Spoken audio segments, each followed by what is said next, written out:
Hello বন্ধুরা, আশা করি সকলে ভালো আছেন। আমিও ভালো আছি। আজকে এই পেজে লাইভে চলে আসলাম। কোর্ট অঙ্গনে এখনই চলে যাব। আমার চেম্বার সৈয়দ নজরুল ইসলাম ভবন, ময়মনসিংহ জেলা জজ আদালত, ম্যাজিস্ট্রেট আদালত বা জেলা জজ আদালতের পাশের যে বিল্ডিং সৈয়দ নজরুল ইসলাম ভবন, সেখানে আমার চেম্বার। কিশোরগঞ্জ চৌকি আদালতেও চেম্বার রয়েছে। ঢাকা উত্তরাতে চেম্বার, বাড়ি 12 উত্তরতে সেক্টর 7।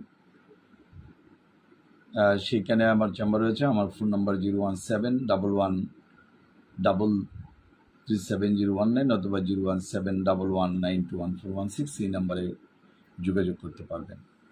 যারা অনেক দিন ধরেই আমার ফোন নাম্বার খুঁজেন বা চেম্বারের খোঁজখবর নেওয়ার জন্য চেষ্টা করেন কিন্তু সময় সুযোগে হয়ে ওঠে না, তাদের জন্য এই ফোন নাম্বারটা দেওয়া 01711921416। যদি আমাকে মোবাইলে অনেক সময় ব্যস্ত পান তাহলে সেই নাম্বারে যোগাযোগ করতে পারেন। কারণ হচ্ছে যে অনেক সময় হয়তো মোবাইল নাম্বার ব্যস্ত থাকে,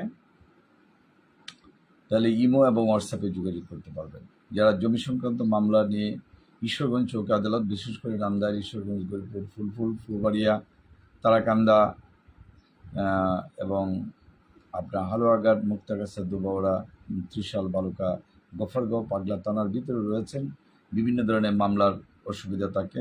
জমি সংক্রান্ত মামলা, জমি দখলের হুমকি অথবা জমি রেকর্ডে ভুল অথবা দলিলে ভুল রয়েছে মারাত্মক ধরনের, অথবা বাটোয়ার মামলাতে প্রবলেম রয়েছে, সেই সব সমস্যা নিয়ে আপনারা আমাদের সাথে যোগাযোগ করতে পারেন।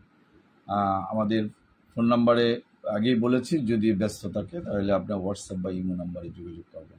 যারা দেশের বাইরে রয়েছেন, London, America, Canada, Japan, Switzerland বা মধ্যপ্রাচ্যের দেশ, আপনার সৌদি আরব, ওমান, কাতার, দুবাই, মিশর, এইসব কান্ট্রিতে যারা রয়েছেন তারাও আমাদের সাথে যোগাযোগ করতে পারেন। যার জন্য কিন্তু আমরা মাঝে মধ্যে ফোন নাম্বার দিয়ে থাকি, যাতে ইজিলি আমাদের সাথে কথা বলতে পারেন। যাই হোক, আমার মূল উদ্দেশ্য হচ্ছে যারা আমার সাথে পরিচিত অথবা পরিচিত না, তারা যাতে যে কোনো সময় আমাদের সাথে যোগাযোগ করতে পারেন।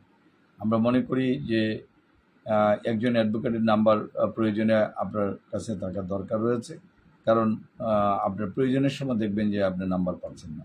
যার জন্য ডাক্তার বা ইঞ্জিনিয়ার অথবা অ্যাডভোকেট প্রয়োজন, যে কোনো সময় আইনগত যাতে আপনি পরামর্শ নিতে সুবিধা হয়।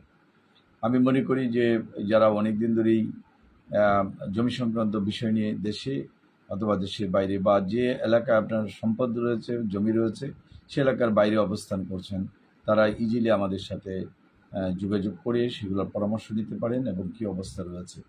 আপনার ময়মনসিংহ কোর্ট অথবা গাজীপুর কোর্ট এবং ঢাকা কোর্ট, ঢাকা জজ কোর্ট, হাইকোর্ট বা সুপ্রিম কোর্টে যে পর্যায়ে মামলা থাকুক না কেন আমাদের সাথে পরামর্শ নিতে পারেন।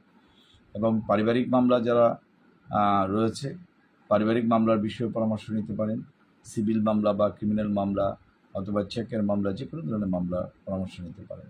আমার যেটা ঈশ্বরগঞ্জ চৌকি আদালতে শুধুমাত্র ঈশ্বরগঞ্জ, গরিপুর এবং নান্দাইল, এই 3টা উপজেলা নিয়ে এই আদালত গঠিত।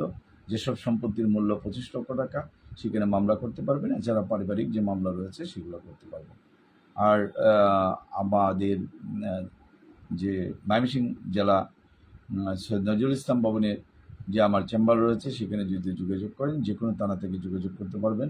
সেটা হালুয়াঘাট, ফুলফুল, ফুলবাড়িয়া, তারাকান্দা অথবা মুক্তাগাছা, দুবাওড়া এবং গফরগাঁও বা আপনার ত্রিশাল এবং বালুকা থানায় যারা রয়েছেন তারাও আমাদের সাথে যোগাযোগ করতে পারেন। যাই হোক, লাইভটা বেশিক্ষণ স্থায়ী করব না, কারণ আমি কিছুক্ষণের মধ্যে কোর্টে যাব। এখন আমার বাসার চেম্বার থেকে আমি লাইভ করছি। যদি কোনো কোশ্চেন থাকে, আমার আরেকটা চ্যানেল রয়েছে ইউটিউবে, অ্যাডভোকেট জহির আকন্দ, সেখানেও আপনার প্রশ্ন করতে পারেন অথবা এই পেজেও আপনার মেসেঞ্জারেও প্রশ্ন করতে পারেন। সুতরাং যারা প্রশ্ন করবেন যদি দেখি তাহলে অবশ্যই আমি সেগুলো উত্তর দেওয়ার জন্য চেষ্টা করব। নাজমুল ভাই, একজন হচ্ছে নাজমুল হক ভাই, আরেকজন অ্যাডভোকেট নাজমুল, ওয়াচ করছেন। দুজনকে ধন্যবাদ, যেহেতু আমার এই ভিডিওটা দেখছেন। যদি একটু শেয়ার করেন তাহলে আরও ভালো হয়, কারণ আরও অন্যান্যরা পেয়ে যাবে। কার লোকে কার পরিচয় থাকে বলা যায় না। আর আল্লাহ যে কয়েকদিন হায়াত দিয়েছেন, মানুষের জন্য কিছু কাজ করতে চাই। এবং যারা গরিব মানুষ রয়েছেন, একেবারেই নিঃস্ব, তাদের কোনো টাকা পয়সা রাখবে না, কারণ সরকারেও কিন্তু লিগাল এইডে আপনার ফ্রি মামলা নিচ্ছে। আমরাও ফ্রি মামলা নিয়ে আপনাদেরকে সহযোগিতা করব। যারা মানবাধিকার কর্মী, সমাজ কর্মী রয়েছে এবং সোসাইটিতে যারা বিচার আচার করেন, অনেক সময় নিঃস্ব ব্যক্তি। গতকালকেও আমি একটি লিগ্যাল এইডের মিটিংয়ে ছিলাম ঈশ্বরগঞ্জ চৌকি আদালতে, সেখানে কিন্তু সেই কথাটা বলা হয়েছে এবং গভর্নমেন্ট সেটার ফি কিন্তু পে করবে। আর যে স্বেচ্ছাসেবী অ্যাডভোকেট রয়েছেন তারাও কিন্তু সেখানে সহযোগিতা করতে পারে। যাই হোক, আমি লাইভটা এখানে শেষ করব।